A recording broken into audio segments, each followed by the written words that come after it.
ஐபிஎல்ல கூட சென்னை டீமை டெல்லி டீமால் ஜெயிக்கவே முடியல அப்படின்னு எந்த நேரத்தில் முதலமைச்சர் சொன்னாரோ, டெல்லி எந்த அளவுக்கு நம்மகிட்ட தோல்விகளை சந்திச்சாங்கன்னு கண்டிப்பாக உங்களுக்கே தெரிஞ்சிருக்கும். அது என்ன ஒரு மறைமுகமாக சொல்லியிருக்காப்புல அப்படின்னு பார்த்தீங்கன்னா மெட்டஃபரா, இது போல் தமிழ்நாடு அரசியல் இருக்குல்ல, இதில் மத்திய அரசு பெருசாக இன்ஃப்ளூயன்ஸ் பண்ண முடியாது. மக்கள் நலத்திட்டம் சார்ந்து நீங்கள் வரீங்களா, நாங்கள் கதவுகளை திறந்து வைக்கிறோம்.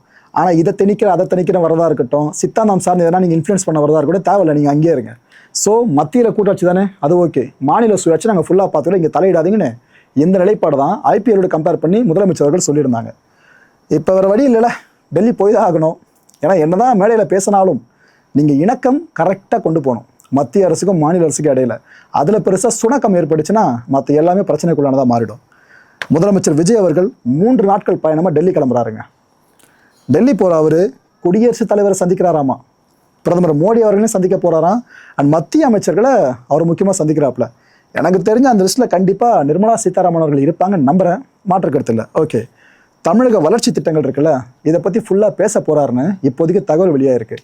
நான் அதுக்காக நிதியமைச்சர் பேர் அதில் மென்ஷன் பண்ணி சொன்னேன் அப்படின்னு பார்த்தீங்கன்னா, தமிழ்நாட்டுக்கும் டெல்லிக்கு இருக்க ஒரு பெரிய பஞ்சாயத்து என்ன, நாங்கள் கேட்குற நிதி அவங்க கொடுக்க மாட்டுறாங்க, கரெக்டாக நிதியை கொடுக்க மாட்டாங்கன்ற பஞ்சாயத்து இருக்குல்ல, அது தீர்க்கப்படணும் அப்படின்னா நீங்கள் பார்க்க வேண்டியது நிதித்துறை அமைச்சர் தான். அதாவது அவங்க பேரை இங்கே இன்சிஸ்ட் பண்ணி சொல்லியிருந்தேன். ஓகே, மக்களை இந்த கான்டென்ட்டை பொறுத்த வரைக்கும் நாமெல்லாம் சிந்திக்க வேண்டியது ஒரே ஒரு விஷயம்தான். ஒரு வேளை மத்திய அரசு முதல்வரோடு ரொம்ப நெருக்கமாகிட்டாங்க அப்படின்னா இங்கே இருக்க பல கட்சியினர் என்ன சொல்லுவாங்க, அதான் எலெக்ஷன் மட்டும் சொன்னமேப்பா, இது பாஜக பி டீம்னு பார்த்தீங்களா, அவங்க கூட மட்டும் நெருக்கமாக இருக்காங்க அப்படின்வாங்க. இன்கேஸ் நெருக்கமாகாமல் போயிட்டாங்கன்னு வைங்க, அதுக்கப்புறம் இங்கே இருக்க பல பேர் என்ன சொல்லுவாங்க, தமிழ்நாட்டை எவ்வளோ வஞ்சிக்கிறாங்க பார்த்தீங்கன்னா இவங்க அப்படின்னு பேசுவாங்க. இதுதான் மக்கள் அரசியல். அரசியல் நிலைப்பாடுன்றது எப்பவுமே மாற்றத்துக்கு உட்பட்டது தான். Conditions apply.